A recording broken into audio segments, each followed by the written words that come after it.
It's so good to be with everyone here. Wow. What I want to do today is share with you a tool that I learned about 15 years ago that really changed my life, that allowed me to focus much better than I used to focus. And even though, I'm known as the financial person on GrowthDay, to me, the money is just a tool to help free you live your best life. I'm going to give you a tool today that you can use for money, but you can use it for your health. You can use it for your marriage. You can use it for being a parent. It looks simple, but it's complicated and hard to actually put in place. So I'm going to give you a couple quotes right now, and you can just write these quotes out. So number one is control your time or someone else will. The one thing in life that we actually can't get back is our time. You can lose money and you can make it again. You can lose friendships and you can get them back. The one thing you can't get back is your time. And I'm going to encourage you to learn how to put a wall around yourself and other people's request of your time if it's not truly what you want to focus on. So that's number one. Number two, deciding what not to do is often more important than what to do. People have recurring thoughts, everyone, all human beings. Number one is, am I going to be okay? Am I going to be okay? We're always asking ourselves, am I going to be okay? It's literally wired into a 2.3 million year old brain of ours. Then once we get past the point sometimes of, am I going to be okay? The next question we're all running around with is, what am I going to do with my life? What happens so often when we have so many things on our plate, we say, well, I don't know what I want to do. And what I can tell you is when you start to strip away other people requesting your time and you don't have a long to-do list, you will start to be able to listen to your soul and figure out what it is you're supposed to do with your life. Which takes me to number three. Focusing is hard, scary, and confusing. And I can also tell you, it gets easier with time and it creates a beautiful life. That's the benefit, which takes me to number four. No is a complete sentence. And that takes me to number five, which is this idea that doing less allows you to live more. Let me go into with this story that changed my life. So what happened about a little over 15 years ago is that I was working on a big corporate partnership. And this was a financial service company that I was super excited to partner with. We prospect them. They reach back out to us. It's going to be this big, giant deal. And I come into my office and my assistant says to me and my team, I have some very bad news. You're going to want to sit down for this. And I go, what? And they're like, well, you're going to need to read the email. And I get this email from the founder of the company. And the email says, David, we were so excited to work on this partnership with you. I was really looking forward to being in business with you. But I'm really unfortunately sorry to say that it's not you, it's us. And we unfortunately are not going to be able to go forward on this partnership now. We're not saying, these are lines, my friends, that you can use yourself in so many ways. We are not saying no, we're saying not now. I hope we can continue the relationship maybe later.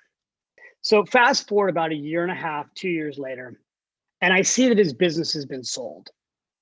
And it's sold for hundreds of millions of dollars.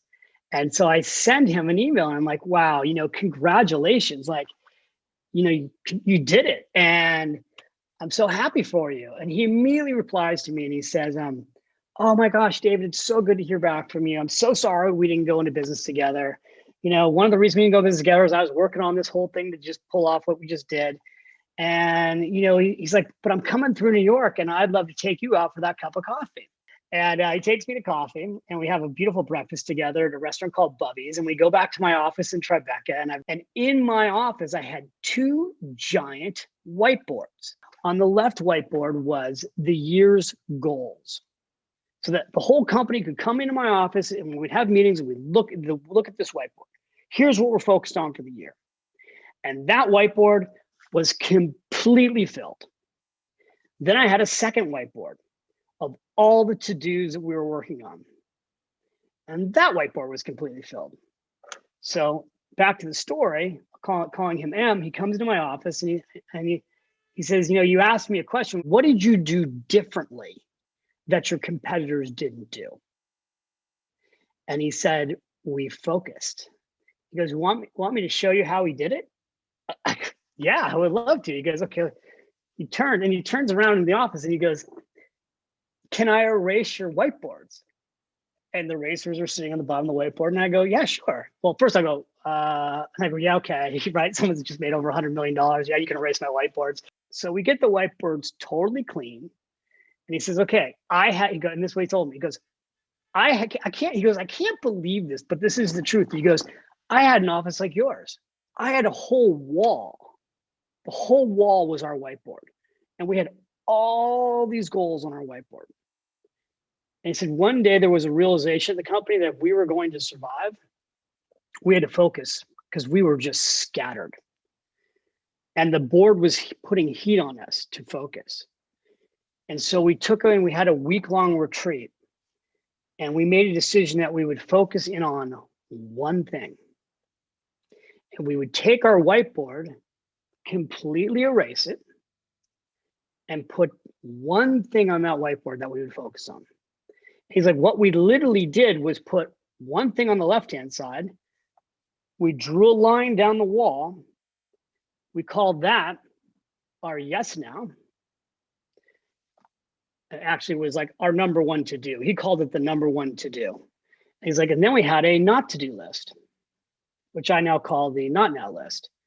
And he's like, everything that we were working on, and you, David, were one of those things, instead of just throwing it away, it literally got put on the not now list. And the entire company got restructured to focus on the one thing.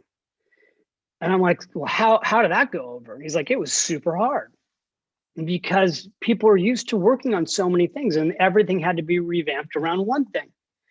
He goes, but what happened is over time, he's like, well, people would come into my office because if you run a company, this happens. Everyone comes in your office. And by the way, if you're a parent, the kids come in your room, right? There's always somebody coming in and wanting something from you.